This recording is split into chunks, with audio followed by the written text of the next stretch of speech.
Hi there, I'm Lena Anani, and you're listening to She Wrote a Book, where I interview amazing women from all over the world who also happen to be published authors. I created this show to educate, entertain, and inspire you to be the voice you want to hear in the world. Now let's get started. You are listening to episode number 85 of She Wrote a Book, and today I'm interviewing Cynthia Herbert, author of the book We Are the Monsters, We Are the Masters. Much to Aimee's surprise, her sixth grade year is not the catastrophe she expected, but then the closet in her classroom beckons to her. Aimee knows the mystical place wants to help. What Aimee doesn't know is if she has the courage to face her demons. Cynthia started writing while in her teaching career when she was exposed to authors who inspired her to write. While on sabbatical, she finished her first novel, and now she writes and teaches in Santa Rosa, California. So again, her book is called We Are the Monsters, We Are the Masters. You can find the link to purchase her book in our show notes for this episode at SheWroteABook.com/85. So Cynthia, it's such a pleasure to have you here as a guest today. My first question for you is this: why did you decide to write and publish this book? Well, first, thank you for having me. I'm very excited that you invited me on your show. I, as it says in my bio, I teach at high school, and I always try to support other teachers when they bring in guest speakers. And the English department brought in a fairly well-known writer, which his name eludes me at the moment, which is sad. But anyway, he was there, and I took my students, and his story of just telling your story. Don't do what's cool. If vampires are cool, don't force yourself to write about that. He said, you all have a story. And the way he told it, it was just so, I get goosebumps right now. Just, I can see him on that stage. And that day it was just like, yeah, we all have a story. And he's like, just write it. Just start writing. And when you're done, you're done. And I just thought, I'm going to do it. I'm going to write a story someday. So, yeah, it was just being inspired that way. That's really cool. I could see that inspiring me too. I mean, I'm a perfectionist, and so for me to think, well, it's got to have these elements, and it's got to have these points, and all of this stuff, and then, oh, what's the bother? Why even try? Yeah, So I like that. It was so organic, And he was talking to these young kids, and I was like, he's inspiring me. And he came back on the second time, and I said, I started something, but I just wanted you to know that you came to inspire children, but you're inspiring us all, And it was just like wasn't like, I had to go into school and write just so. It was just like, just start writing your story. So that's what I did. I just started writing my story. That's awesome. So tell me a little bit more about this story. The story is it's a psychological journey. My website that's kind of in process is called The Moments That Make You, and it's this idea that a teacher has a closet that allows a particular journey forward or backwards in time, and it chooses students that it believes it can truly help. And they can go forward in time and see some pretty difficult things that it might be hard to see in your future how it's going to end up, or things that they've made a crucial I call them those defining moments in life. Like we literally were at a fork in the road to have a belief about yourself or the world or, men or teachers or whatever it is, and you made a decision and it changed the direction your life would go in. So the closet's about allowing students to go in. There's rules to the closet, but they can go in and see those defining moments, and the goal is to help them make different choices to have a better outcome for their life. It takes a lot of courage. But yeah, that's the premise of the book. I love that.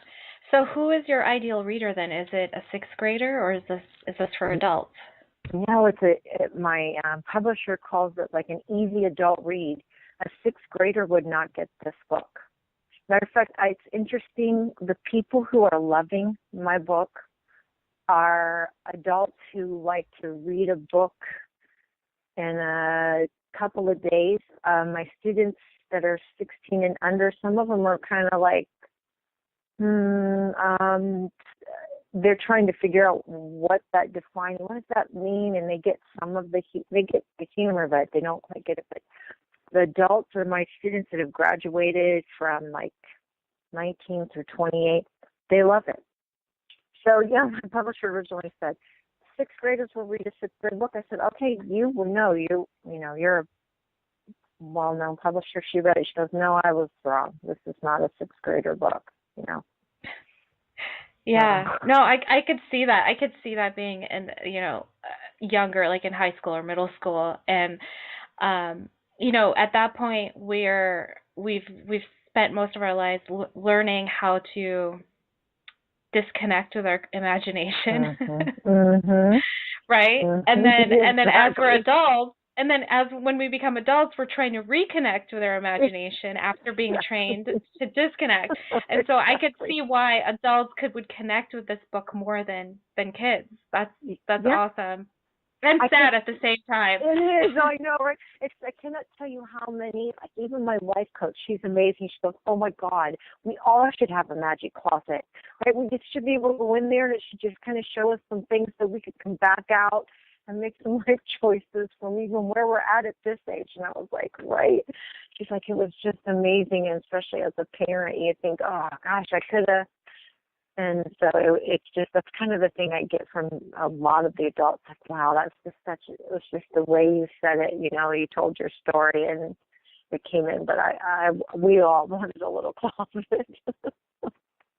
So, absolutely, yeah. Absolutely. So the closet is a metaphor, I think, it sounds like the closet is a metaphor for like a support system, right?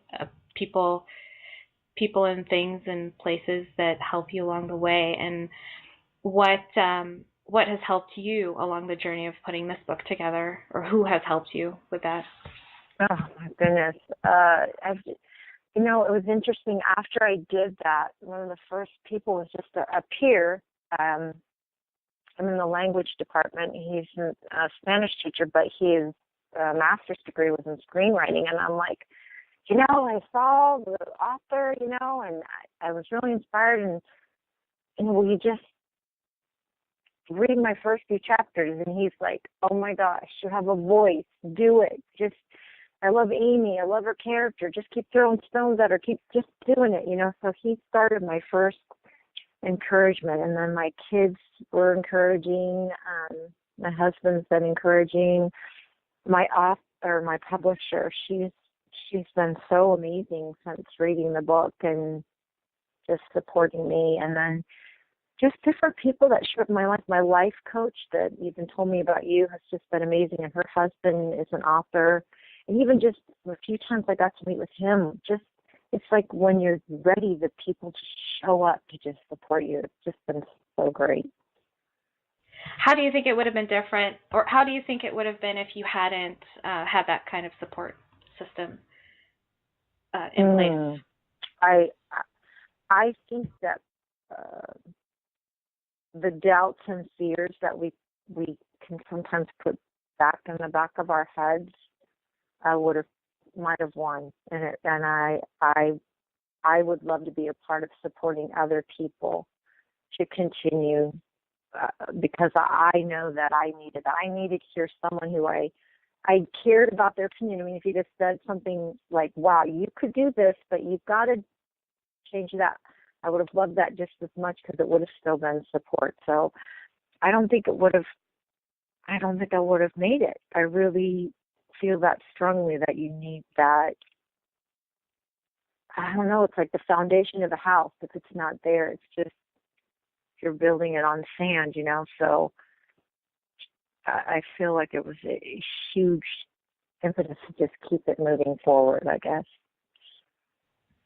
Absolutely. And so you were inspired by that author who came and spoke at your school. I would wonder, are you hoping to inspire others to become authors?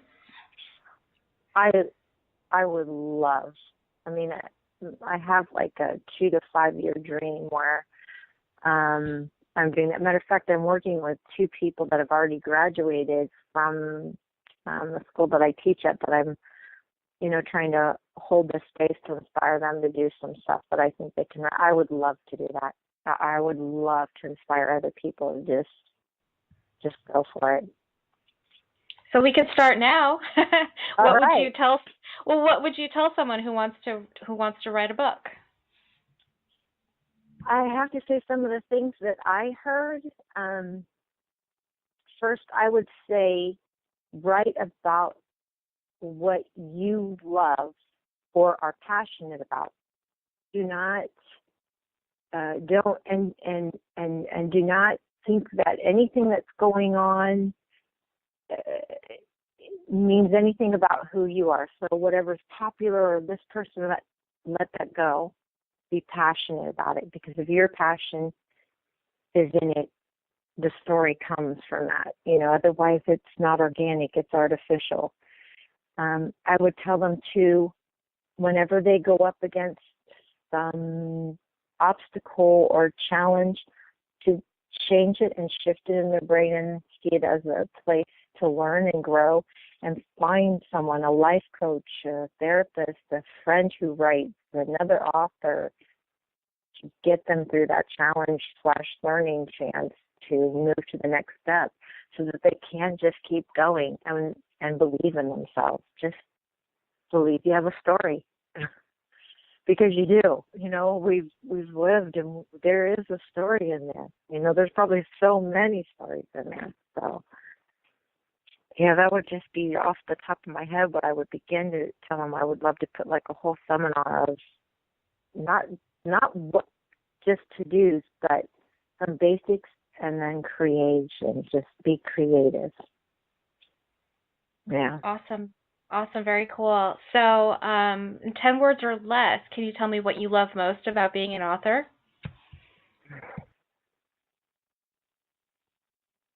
The ability to have a creative outlet that is phenomenal to touch other people. A phenomenal way to touch other people. Perfect.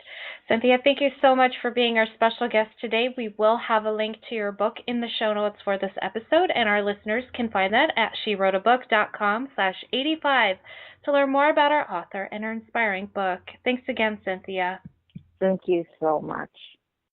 Thank you for listening to She Wrote a Book. If you enjoyed this episode, then subscribe now so you can automatically get access to all new episodes, and feel free to share your inspired thoughts with us in the comments too. I'd love to hear from you.